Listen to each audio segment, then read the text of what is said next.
There's a man in Texas who has owned 11 cars in the last 6 years. Not because he needed them. Not because they broke down. He sold each one within months of buying it, chasing a feeling he could never quite catch. Psychologists have a name for what's happening in his brain, and once you understand it, you'll start noticing it everywhere. In your own driveway. In your neighbor's garage. Maybe in a decision you made about a car less than a year ago.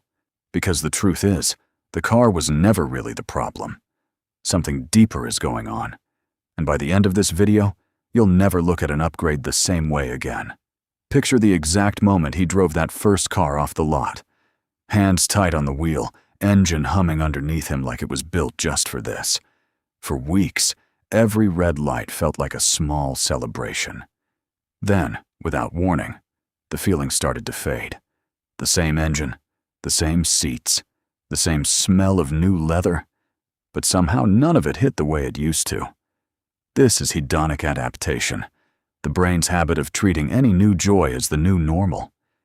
It's the same reason a dream job eventually feels routine, or a first apartment stops feeling exciting after a year. The brain isn't built to celebrate forever. It's built to notice change, and once the change stops, the reward stops with it.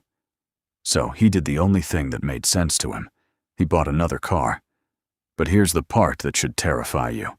The second car faded even faster than the first, and that's when things started to spiral.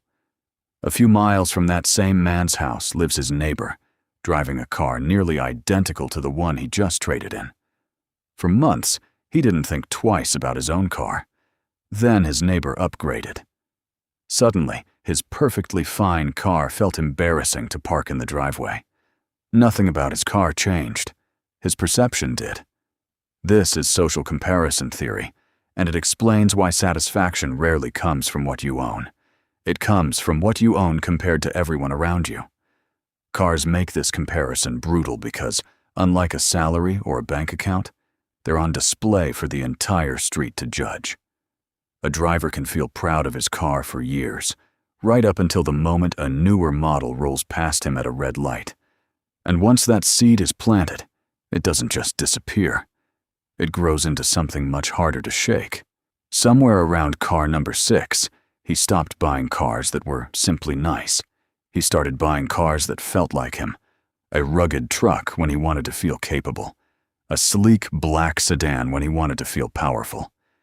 This is identity-based consumption, the idea that people don't just buy products, they buy a version of themselves. The problem is that the self isn't fixed.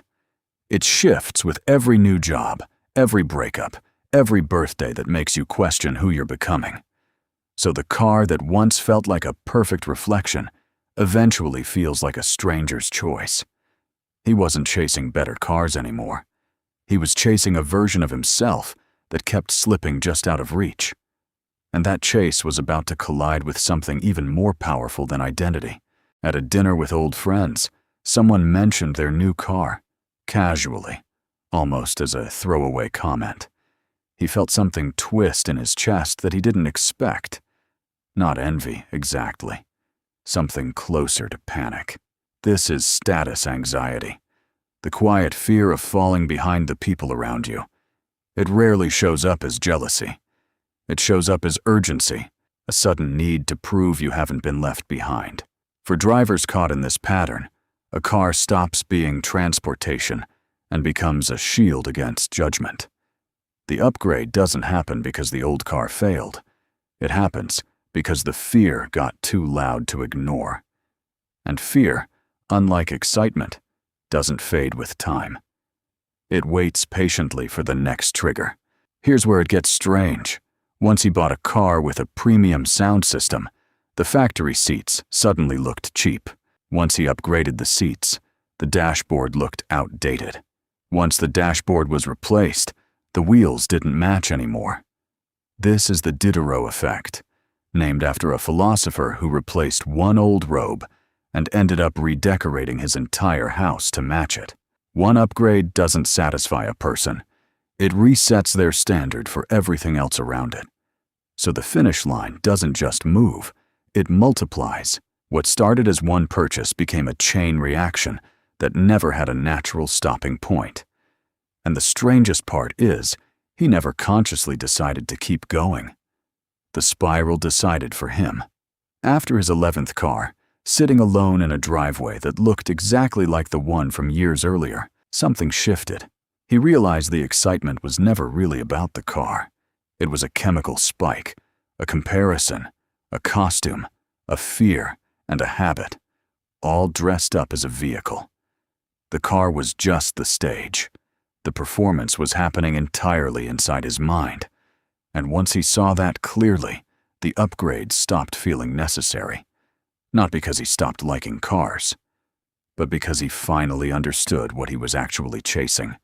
And it was never parked in a driveway. Maybe you've felt this exact pattern in your own life.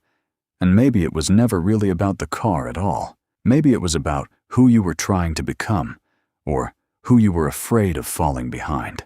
The next time you feel that pull toward an upgrade, ask yourself what you're really chasing. Because sometimes the most expensive purchases are just an attempt to buy a feeling that was never for sale. If this video made you see your own habits differently, subscribe to Drive Psychology for more stories like this one.